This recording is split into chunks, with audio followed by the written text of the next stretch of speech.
I decided to read a little passage from my TV commercial and film production book, Circumstances Beyond My Control. One of my favorite stories from my TV commercial production days. Late in the spring of 1988, John Beamer, an old director of photography buddy, called me about a guy he knew who was going to write and direct some spots for the Democratic National Committee. He needed a producer AD, and JB had told him about me. Carl Castleman was a senior creative director at BBD&O Worldwide at the time and was taking leave to create these commercials. I went to meet with Carl, and we were comfortable with each other. He described two of the spots he was planning, which he thought would be shot in Texas or some other industrial area that had been hard hit by the recession, and asked me what I thought it would cost to shoot them. I sensed a test of my acumen. Having neither a calculator nor even a budget for him, I picked up an envelope from his desk and asked if it was okay to write on it.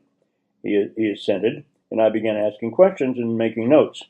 After a few minutes, I added up my numbers and told him that my guesstimate was around $95,000 to get both of the spots to dailies, not including post-production. I also mentioned that this was a rough idea, and given the number of unknowns, it could go 10% over or under. He hired me. Jump cut.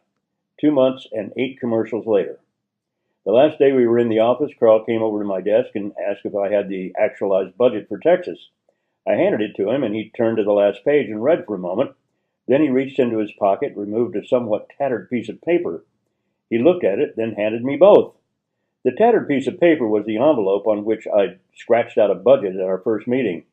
I could no longer recall the exact numbers, but what I'd written on the envelope was less than $1,000 different than the final actual cost of the job.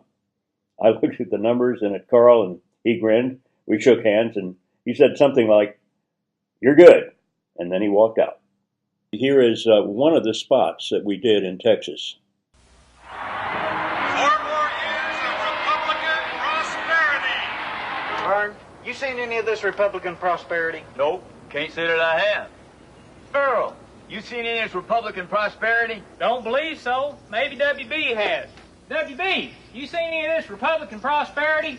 Don't think so, but I'm not sure what it looks like. Dean might know. Dean, you seen that Republican prosperity? I could ask Flo. Maybe she's seen it.